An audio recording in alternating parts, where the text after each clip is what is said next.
Okay, video பார்க்குற எல்லாருக்கும் hi. இன்னைக்கு இந்த வீடியோவில் என்ன பார்க்க போறோம்னா, இந்த கான்ட்ரவர்சி யூடியூபர் இர்ஃபான் இருக்காப்புல, அவரை பற்றி தான் பேச போகிறோம்.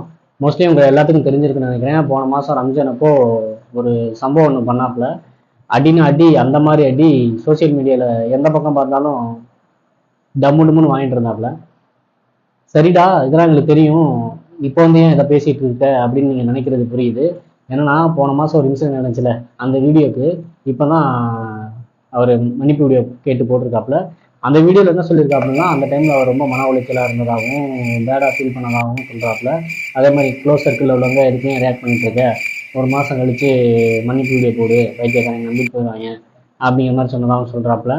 ஆனால் அந்த ஒரு மாதத்துக்கு முன்னாடி நடந்துச்சுல, அந்த இன்சிடென்ட் நடந்துச்சுல, அந்த வீடியோக்கும் இப்போ மன்னிப்பு கேட்டு போட்ட வீடியோக்கும் இடையில ஒரு 30 வீடியோ போட்டிருக்காப்புல. 30 வீடியோ போட்டதில் அந்த அளவுக்கு பெருசாக வியூஸ் எதுவும் போகல. அப்படிங்கும்போது ரைட்டு, இதுக்கு மேலே நம்ம வெயிட் பண்ணால் வேலைக்கு ஆகாது, போடுறா ஒரு மன்னிப்பு வீடியோவை அப்படின்னு சொல்லி ஒன்று இறக்கி விட்டாப்புல. அது இப்போ 500K வியூஸ் போயிருக்கு. அப்புறம் அந்த டைமில் இவரை பற்றி பேசினாலே அந்த வீடியோக்கெலாம் பிளாக் கொடுத்துட்டு இருந்தாரு. அது வந்து இப்போ யாருன்னா டிவோன்னு ஒரு கார்பரேட் கம்பெனி சொல்கிறாப்புல, அவங்களோட கொலாப் பண்ணி தான் இந்த வீடியோ பண்ணேன், அதனால் அவங்க தான் பிளாக் கொடுத்தாங்க அந்த மாதிரி சொல்கிறாப்புல. ஏன்னா அவங்க பக்கம் திருப்பி விட்டால் நம்ம யார்கிட்டையும் கொஸ்டின் பண்ண முடியாதுல்ல. அதே மாதிரி அந்த இன்சிடெண்ட்டில் காருக்கு வெளியே நின்றவங்க வந்துட்டு அதுங்க எதுன்னு சொல்லி பேசியிருந்தாப்புல. அது வந்து என்ன ஜஸ்டிஃபை பண்ணுறாப்புலன்னா, இது மாதிரி நான் எங்கள் வீட்டில் உள்ள குழந்தைங்களை வந்துட்டு அது மாதிரி தான் அதுங்க இதுன்னு தான் சொல்லுவோம், அது மாதிரி தான் உரிமையோடு தான் சொன்னேன்.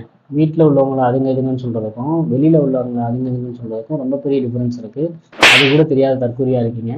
இது மன்னிப்பு வீடியோவே இல்லைங்க, சும்மா அவரை ஜஸ்டிஃபை பண்ணியிருக்காப்புல. இதுக்காக தான் இதை பண்ணேன், அதுக்காக தான் அதை பண்ணேன்னு சொல்லிட்டு ஜஸ்டிஃபை பண்ணியிருக்காப்புல, அவ்வளோதான். இவன் ஒருத்தர் மட்டும்தான்யா வரான், தப்பு பண்ணுறான், மன்னிப்பு கேட்குறான், ரிப்பீட்டு, வரான், தப்பு பண்ணுறான், மன்னிப்பு கேட்குறான், ரிப்பீட்டு. ஏன்னா அவ்வளோ மன்னிப்பு கேட்டு வீடியோ போட்டு அப்லோட் பண்ணி வச்சுருக்கான். அதையே எடுத்து ஒரு எபிசோடாக ரியாக்ட் பண்ணலாம் போல். ஆனால் பார்த்துட்டு இருக்க மக்கள் வந்துட்டு ஒரு அளவு தான் பொறுமையாக இருப்பாங்க. அதுக்கு மேலே அவங்க ரிவீட் அடிக்க ஆரம்பிச்சிட்டாங்கன்னா நம்ம சொல்லி முடிஞ்சிடும். ஸோ கொஞ்சம் பார்த்து இருந்துக்குங்க. அவ்வளோதான் கைஸ். வீடியோ பிடிச்சிருந்தால் லைக் பண்ணி, ஷேர் பண்ணி, சப்ஸ்கிரைப் பண்ணுங்கள், கொஞ்சம் சப்போர்ட் பண்ணுங்கள்.